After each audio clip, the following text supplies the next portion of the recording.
त्यानंतर खालीलपैकी 2 अयोग्य विधाने निवडा. तर अयोग्यचा अर्थ काय? चुकीचं.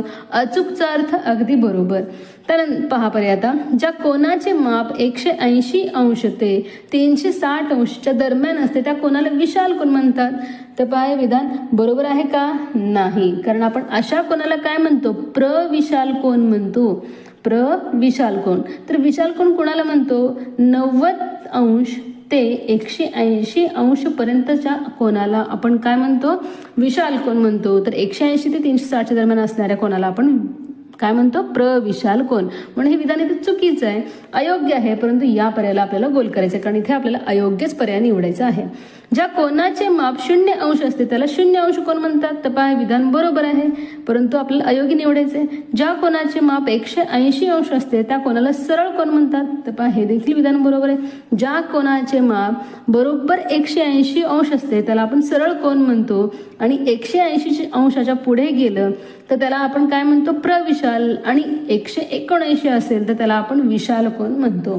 त्यानंतर शेवटचं पर्याय. जेव्हा कोनाची एक बाजू 180 मधून फिरते त्या कोनाला पूर्ण कोन म्हणतात. तर पहा इथे पूर्ण कोन येईल का? नाही, कारण एक बाजू 180 मधून फिरलं तर त्याला आपण सरळ कोन म्हणतो, पूर्ण कोन म्हणता येणार नाही. म्हणून विधान काय? चुकीचं, म्हणजेच अयोग्य. म्हणून आपल्याला 4 नंबरच्या पर्यायाला गोल करायचं, कारण इथे आपल्याला अयोग्य पर्याय निवडायचं आहे.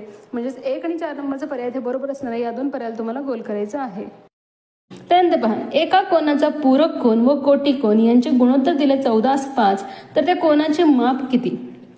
तर इथे पूरक कोन आणि कोटी कोन असं उल्लेख केलेला आहे. तर पहा हे कोनांचे प्रकार आहेत, कोनांच्या जोडीचे प्रकार.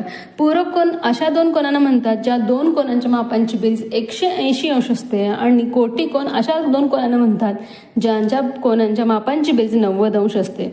तर इथे आपल्याला एका कोनाचा पूरक कोन आणि कोटी कोन यांचं गुणोत्तर दिलेलं आहे, आणि आपल्या कोनाचं माप विचारलेलं आहे. मग इथे आपल्याला विद्यार्थ्यांना थोडंसं कॅल्क्युलेशन करावं लागेल. तर पहा गुणोत्तर इथे विचारलेलं आहे, दिलेलं आहे आपल्याला. त्या कोनाला आपण x मानूयात, त्या कोनाचं माप आपण x अंश आहे असं मानूयात. मग त्याचं पूरक कोन काय असणार आहे? 180 अंशातून xचं माप वजा केलं तर त्याचा पूरक कोन आपल्याला मिळतो, आणि त्याचं कोटी कोन काय असणार आहे? 90 अंशातून त्या कोनाचं माप आपण वजा केलं तर मिळतं. आणि या दोघांचं गुणोत्तर आपल्याला दिलं आहे 14:5. या दोघांचं गुणोत्तर 14:5 दिलंय. मग आता आपल्याला इथे काय करायचंय? क्रॉस मल्टिप्लिकेशन करायचंय आणि xचं किंमत काढायचं, म्हणजे त्या कोनाचं माप आपल्याला मिळतं. मग आता पहा, 5 गुणिले 180 होणार आहे 18×5 90, म्हणजे 900 अंश वजा 5x अंश बरोबर. पहा इथे इक्वल टू घ्यावं लागेल आपल्याला. मग 14 गुणिले 9, 14 9 126 आणि 0 अंश वजा 14x अंश. मग आता आपल्याला पहा x